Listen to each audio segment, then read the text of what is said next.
Chung, the Trưng Sisters. Their rebellion is probably the single most well-known historical event in Vietnamese history outside of the modern nation-state, and now a really nice neighborhood in Hanoi. So let's look at the history and legacy of one of the most defining sets of events for what we know as Vietnam. That might sound a little bit hyperbolic at first, but the importance of the Trưng Sisters is an internalized and definitional piece of what has become modern Vietnamese culture, particularly in the north. So let's take a drive around Chung district and dig into the story of the Trưng Sisters, but to do that, we need a little context. Back in 214 BC, Qin Shi Huang had taken control of most of China. He turned his eyes south and was determined to conquer what was referred to by the Chinese as the Bai Yue people, or the 100 Yue tribes of the south. This included what we know as Guangdong, Guangxi, and Hainan provinces in southern China, as well as much of what is modern north and north-central Vietnam. The territories were divided up into three sections: Guilin, Xiang, and Nanhai, not to be confused with the island of Hainan. In the Nanhai territory, centered out of what is modern-day Foshan beside Guangzhou and home of Bruce Lee, a man named Ren Xiao was the commanding general. Serving under him was a man named Jiao Tuo, known as Chiao Da in Vietnamese. There were rebellions across China against the newly founded Qin Empire, and by 209 BC, General Ren Xiao had gotten sick. On his deathbed, he apparently told Jiao Tuo to use the natural fortress presented by the Nanling Mountains to build his own new state independent of the Qin.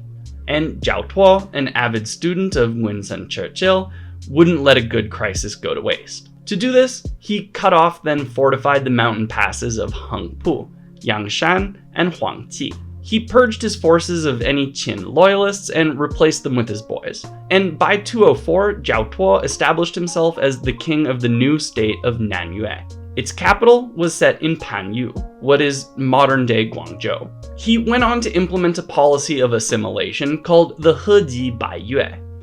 Typical flowery Chinese prose, it translates to something like the harmonizing and gathering of the 100 Yue tribes. Now, this is as good a place as any to point out that while Jiao Tuo adopted local customs like ways of dress, food, etc., he was born in Shijiazhuang in the province of Hebei.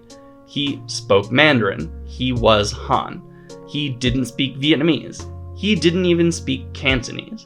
He was very much a foreign military guy who took advantage of the situation and landed himself as the emperor of a bunch of people that he had no real connection to. His kingdom encouraged settlers from the north to relocate to Nanyue, but it seemed that it lacked the outright cultural and ethnic supremacy of later Chinese occupation, with the royal court heavily encouraging intermarriage between Han settlers and local Yue people. It's still debated academically if this kingdom should have counted as localized rule or foreign occupation, and while we tend to lean to the latter, it was definitely its own thing. Most of the rest of China would come under control of the Han Dynasty. Nanyue would go on as an independent nation for 4 more generations, until a young child, Zhao Xing, ended up on the throne in 113 BC. Being a child, the real power laid with his mother, Jiao, and the prime minister, Liu Jia. His mother was from the central plains of China and wanted closer integration with the Han Dynasty. This caused serious disputes with the prime minister and all the other officials that were from the Bai Yue ethnicities that wanted to remain fully independent. Prime Minister Liu Jia launched a coup, killing the young king and his mom, and put his brother on the throne instead, Zhao Jiande. The Han Dynasty in China saw all of this as a great opportunity to invade Nanyue in 112 BC, and had conquered it by the next year in 111. Formally starting the first era of northern domination, Bac Tuo.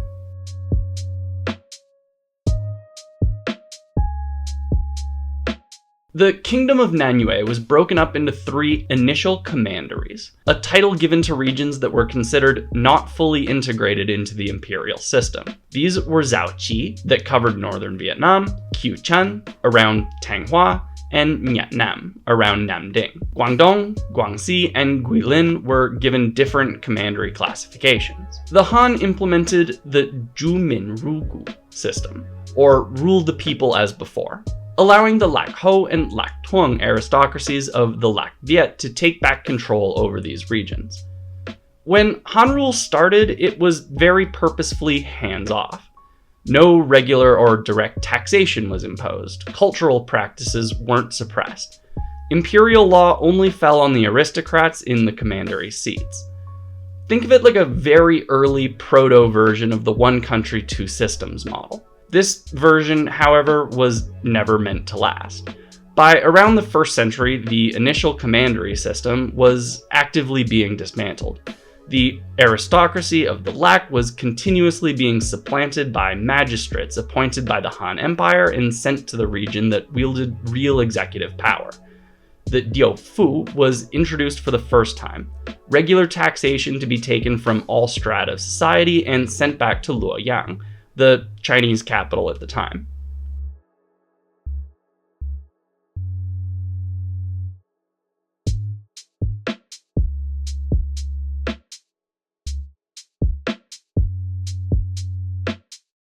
The change was direct and structural. The local aristocracy lost their political authority, economic privileges, and inherited statuses, all of these being taken over by imported magistrates.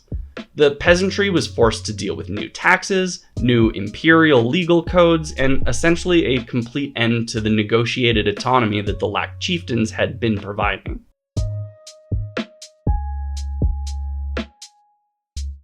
The main focus of the Han Dynasty at this point was the transformation of the political economy of the Red River Delta.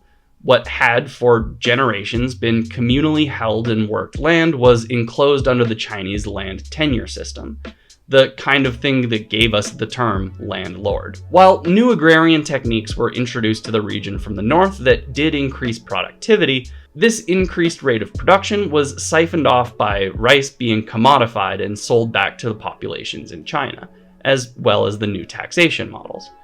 The subjection of the Lac aristocracy meant that all legal decisions made in the region were done so by immigrant Han magistrates, who would clearly make their choices in favor of what would benefit the empire instead of the local populace.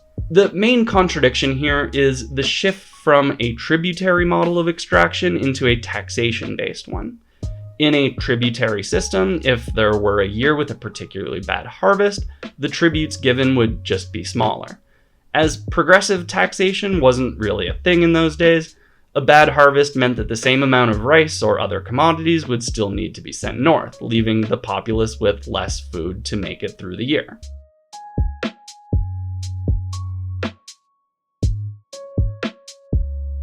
Vietnamese and Chinese sources from the time are remarkably well aligned on what caused the coming rebellion, though they speak of it in slightly different terms. To Ding was appointed by the Han as the administrator, or Tai Tu, of the Zhao Qi commandery, the one that had the cities that would become Hanoi and Haiphong in it. Hanoi going by Long Bien at the time, and Haiphong was Hai Tan Phong Tu. The Vietnamese texts refer to To Ding as Tam Bao, greedy and cruel, that his governance was extractive, his judgments were corrupt, and that he governed through violence. The Chinese text, the history of the later Han, the Ho Han Shu, just wrote it as he used the law to restrain the Lac aristocracy, and imply that his actions were legally correct, but politically unwelcome. It's easy to see both of these things being true if we just venture so far as to assume that imperial tax policies were probably extractive enough that locals would view them as corrupt. This is a good time to look at the Yue Lu, or the Viet Luat, the Yue laws, or the laws for the Viet. These laws were specifically made to be harsher on the southern commanderies than the inner provinces. One of these laws specific to the peripheral territories was that anyone caught stealing more than 50 hu of grain would get the death penalty. A hu was a traditional unit of volume measurement that's around 100 liters. This was significantly stricter than in the inner provinces. Not to get ahead of ourselves, but when Ma Yuan took over after the Chung Rebellion had been suppressed, his first action was to repeal the Yue laws and restore the old regulations known as Jiuzhi. The Han courts back in the capital specifically repealed these laws after the rebellion, and this shows that even back in Luoyang, they knew that the legal regime of Toding had been excessively punitive and needed to be rolled back. So, with all this context out of the way, let's get to the juicy stuff, the rebellion.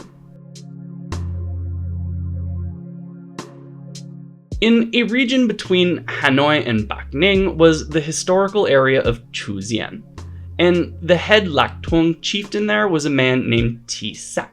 It's kind of impossible to know with any certainty exactly what happened. Some Vietnamese texts write it as purely an act of terrorism. Possible. Chinese sources say that he was restrained by law for some kind of unnamed infraction. Also possible.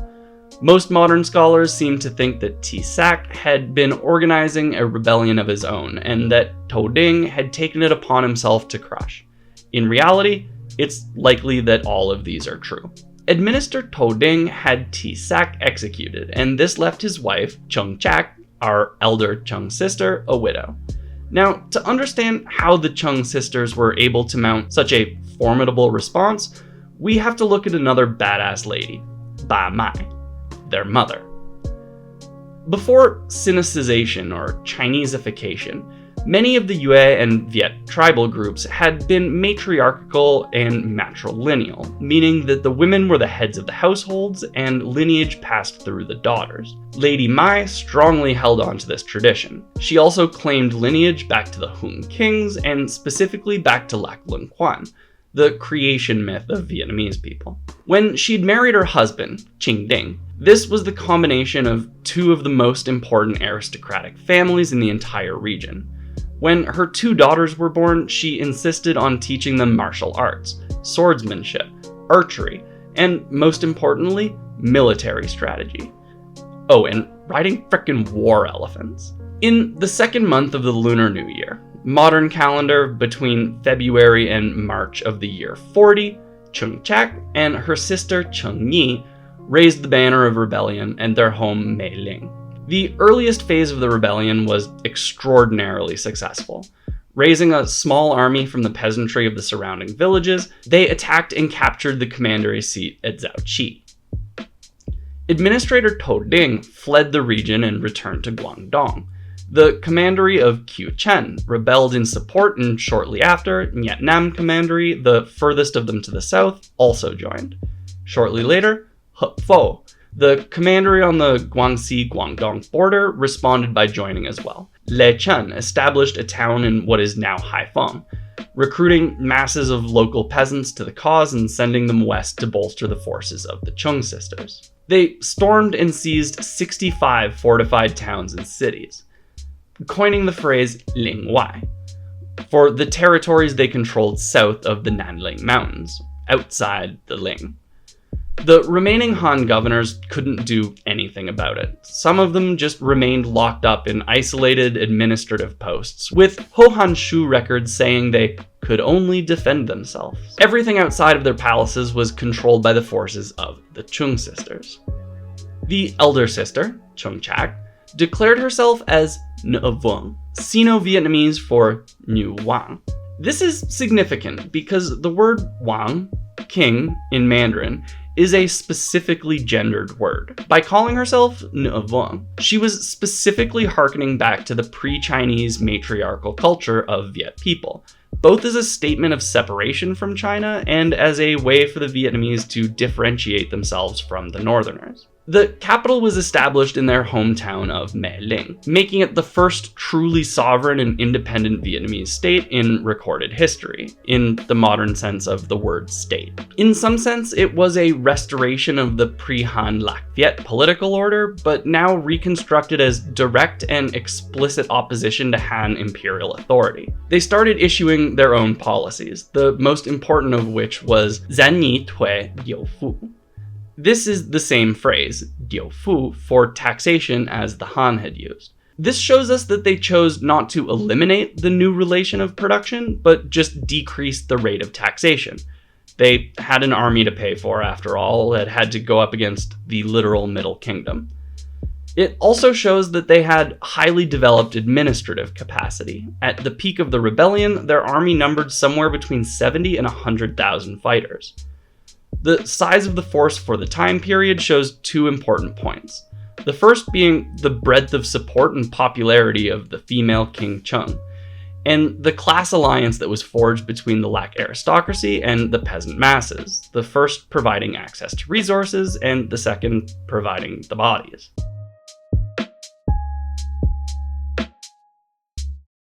The next year, in 41 CE, the Chinese Emperor Guangwu appointed a man named Ma Yuan as Fubo Jiangjun, or Fukba Tongquan, the general who claims the waves. He had a deputy commander, Liu Long, and another general, Duan Zhi, working under him. They assembled a serious amphibious force to take back the southern commanderies. 2,000 ships, both river and coastal warships, 8,000 soldiers from the main Han army, and 12,000 conscripts from the northern commanderies. But this expedition wasn't just a military excursion. The Trưng Sisters had followed the lead of Jiao Tuo and the Nanyue kingdom before them and had cut off the roads and the mountain passes between the central deltas of China and the Red River Delta of Vietnam.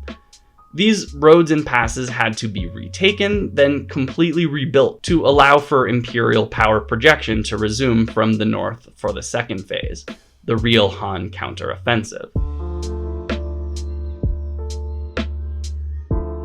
By spring of 42, reinforcements had shown up and the Han forces reached the Red River Delta and engaged with the Chung forces, first at Langbak, in what is modern-day Tiansun, Backning province. Unfortunately, the battle was decisive. Han sources claim more than 1,000 heads taken, more than 10,000 surrendered.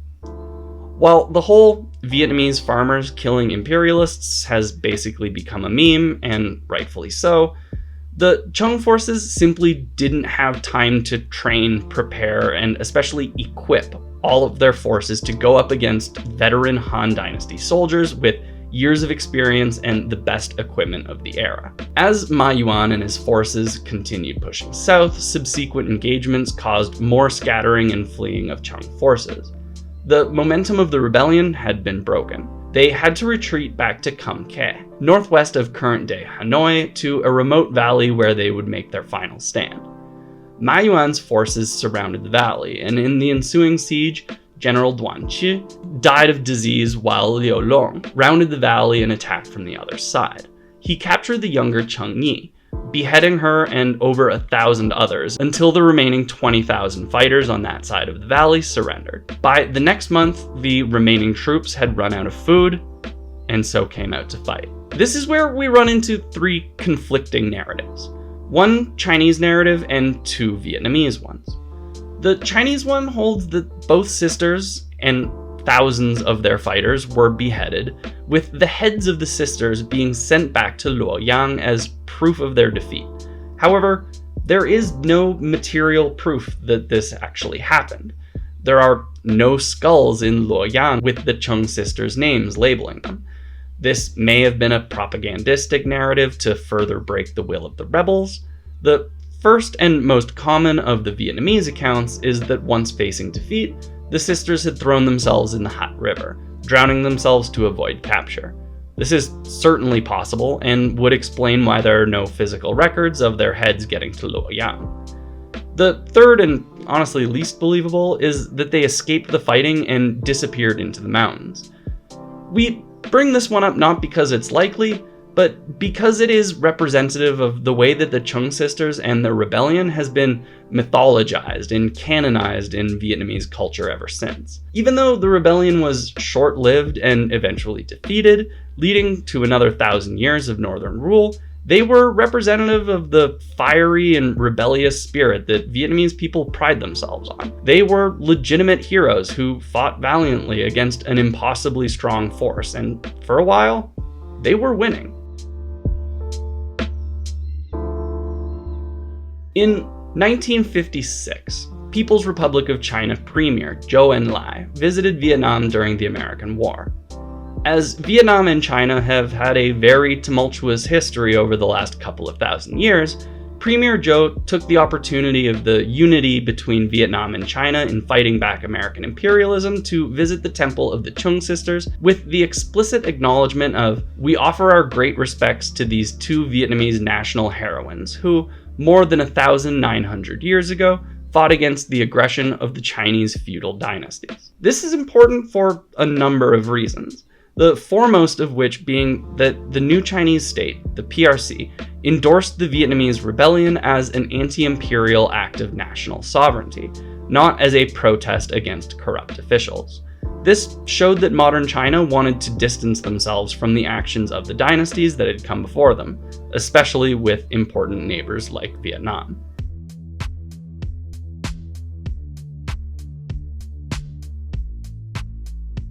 Now, we might as well explain the name here for any non-Vietnamese speakers. The district in Hanoi that's named after the Trưng Sisters is called Hai Ba Trung District.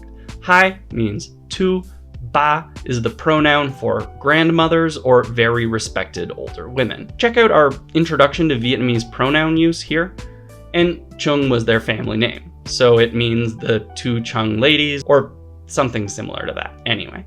The modern district is one of the nicest in Hanoi. It's just south of the Old Quarter and Hoan Kiem Lake, making it ideal real estate.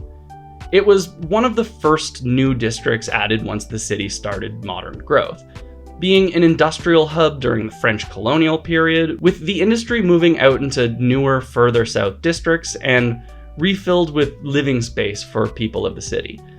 Unlike the Old Quarter, which was built as a commercial urban center from the get-go, Hai Ba Trung has developed by absorbing villages and industrial yards, letting it keep a kind of continuity as it grew. The large segments of working class people made it a hotbed for labor militancy during the French era, home to the Bac Mai Hospital, one of the most important landmarks in the city for decades, along with many of the city's other most important hospitals. It was a major target for bombing during the American War. Many of the country's most important universities are here, including Đại học Bách khoa Hanoi, the Hanoi University of Science and Technology, Đại học Xây dựng Hanoi, the Hanoi University of Civil Engineering, and Trung Đại học Kinh tế Quốc dân, the National Economics University, NEU. Much of the district is filled with student housing, with tens of thousands of students calling this district home during their studies. The district also has Ba Chiu Street, named after Chiu Thi Ching, another famous Vietnamese rebel woman who led another rebellion against the Wu dynasty 200 years after the Trưng Sisters, keeping the cultural continuity of being a place recognizing the hard-as-fuck women of Vietnamese history. Since the Doi Moi reforms in the 80s, the district has changed profoundly. The opening of property markets made real estate prices explode in the district due to its central location. It's filled up with fancy shops and restaurants, mostly focusing on the service economy instead of production. It is a beautiful place, so if you're in Hanoi as a tourist and feeling a little overwhelmed by the insanity of Old Quarter, which is probably where you'll end up, head a little south and check out the relaxing vibes of Hai Ba Trung District. That's it for us this week. Thanks for hanging out. Make sure to lick that like button, subscribe, and we'll catch you on the next one. Love you all. Bye bye.